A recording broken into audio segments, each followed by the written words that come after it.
Pernah nggak sih Anda bingung mau nulis sesuatu tapi nggak tahu harus mulai dari mana atau pakai gaya apa? Nah, hari ini kita bakal bongkar kotak peralatan seorang penulis. Isinya ada 5 alat super penting yang bisa mengubah cara Anda nulis, mulai dari ide, cerita, sampai argumen. Yuk, langsung kita lihat isinya. Jadi, gimana caranya cerita seru, atau ngejelasin ide yang rumit, atau bahkan ngajak orang buat bertindak? Kuncinya cuma satu, pilih alat yang pas untuk pekerjaan yang pas. Tiap tulisan itu punya misi, dan hari ini kita bakal pelajari 5 alat buat menaklukkan semua misi itu. Oke, ini dia peta perjalanan kita hari ini. Kita mulai dari yang paling dasar, narasi dan deskripsi. Habis itu, kita masuk ke bagian yang agak tricky nih, bedanya eksposisi dan argumentasi. Terakhir, kita bakal kulik kekuatan persuasi dan gimana cara milih alat yang paling cocok buat Anda. Siap. Alat pertama yang kita ambil dari kotak adalah narasi. Ini bisa dibilang adalah tulang punggung dari semua cerita yang pernah kita baca atau dengar. Intinya adalah seni merangkai kejadian, jadi satu cerita yang utuh. Jadi kuncinya narasi itu cuma satu, urutan waktu. Kita diajak jalan-jalan dari titik A ke titik B, dari awal sampai akhir. Nah, buat bikin perjalanan ini seru, kita pasti butuh beberapa hal. Tokoh yang bisa kita ikuti ceritanya, latar tempat dan waktu yang jelas, alur yang enak diikutin, dan tentu aja, konflik, biar ceritanya makin greget. Narasi ini gampangnya punya dua rasa. Yang pertama fiksi, di mana imajinasi jadi rajanya. Kita bisa bikin dunia baru, karakter baru, apa aja deh. Terus yang kedua ada non-fiksi, yang bahannya dari dunia nyata, fakta, kejadian beneran, yang dirangkai jadi cerita yang gak kalah menarik. Contohnya? Wah, ada di mana-mana. Kalau fiksi, ya jelas, ada novel, cerpen, legenda. Kalau non-fiksi, ada autobiografi yang cerita tentang diri sendiri, biografi tentang orang lain, atau bahkan catatan perjalanan yang bikin kita ikut ngerasain petualangannya. Oke, lanjut.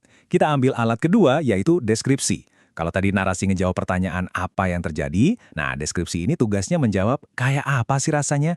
Ini tuh ibarat kuas buat penulis melukis pakai kata-kata. Tujuan utamanya itu simple, menciptakan gambar di dalam kepala pembaca. Jadi bukan sekedar bilang pantainya indah, tapi bikin pembaca seolah-olah bisa ngerasain pasir putihnya, dengar suara ombaknya, bahkan cium bau lautnya. Keren kan? Terus gimana caranya? Gampang. Kuncinya adalah serang panca indera pembaca. Kita kasih tahu apa yang bisa dilihat, misalnya pasir putih yang berkilauan, apa yang bisa didengar kayak gemuruh ombak yang menenangkan, atau bahkan apa yang bisa dirasain seperti angin sepoi-sepoi yang menyapu wajah. Nah, inilah yang bikin pembaca merasa beneran ada di sana. Oke, sekarang kita masuk ke dua alat yang sering banget ketukar, eksposisi dan argumentasi. Kelihatannya mirip karena sama-sama analitis, tapi tujuan akhirnya, wah, beda banget. Coba kita bedah satu-satu. Coba bayangin, eksposisi itu kayak seorang guru atau ilmuwan. Tujuannya murni 100% buat ngasih informasi. Nggak ada opini, nggak ada usaha buat mempengaruhi. Semuanya logis berdasarkan fakta dan data, ya kayak buku pelajaran atau artikel di jurnal ilmiah. Jelas dan to the point. Nah, kalau argumentasi, ini beda cerita. Dia ini perannya lebih kayak pengacara di ruang sidang. Tujuannya jelas, meyakinkan Anda. Penulis punya satu pendapat, satu tesis, lalu dia akan kasih bukti dan argumen yang kuat supaya Anda setuju sama dia. Contohnya, kolom opini di koran. Jadi bedanya jelas banget ya. Eksposisi itu bilang, ini loh faktanya, silakan disimpulkan sendiri. Kalau argumentasi bilang, ini pendapat saya, dan ini bukti kenapa pendapat saya benar. Yang satu kasih kita peta, yang satu lagi ngajak kita ikut rute yang udah dia pilih. Oke, pertanyaan iseng nih buat Anda. Pembahasan yang lagi kita simak sekarang ini, kira-kira masuknya ke jenis yang mana? Coba tebak. Yup, betul banget. Ini adalah contoh klasik dari eksposisi. Tugas saya di sini adalah menjelaskan kelima jenis karangan ini secara objektif, biar Anda paham. Nah, kita sampai di alat terakhir, dan jujur, ini mungkin yang paling powerful. Namanya persuasi. Kalau tadi argumentasi itu mainnya di logika buat meyakinkan pikiran, persuasi ini punya satu bahan rahasia tambahan yang bikin dia super efektif. Apa bahan rahasianya?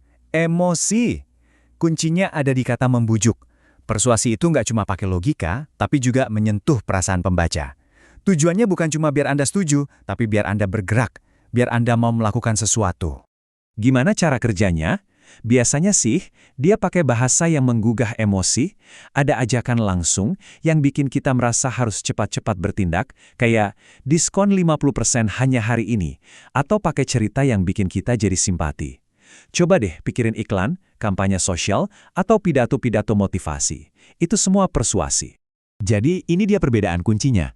Argumentasi itu memenangkan perdebatan di kepala Anda, tapi persuasi dia memenangkan dukungan dari hati Anda. Dua-duanya sama-sama kuat, tapi main di lapangan yang beda. Oke, semua alat udah kita bongkar dari kotaknya. Ada narasi, deskripsi, eksposisi, argumentasi, dan persuasi. Sekarang, yuk kita atur semuanya biar Anda tahu kapan harus pakai alat yang mana. Nah, ini dia rangkuman atau contekan jitunya. Di sini kita bisa lihat semua jenis tulisan, tujuannya apa, ciri utamanya gimana, dan contohnya seperti apa.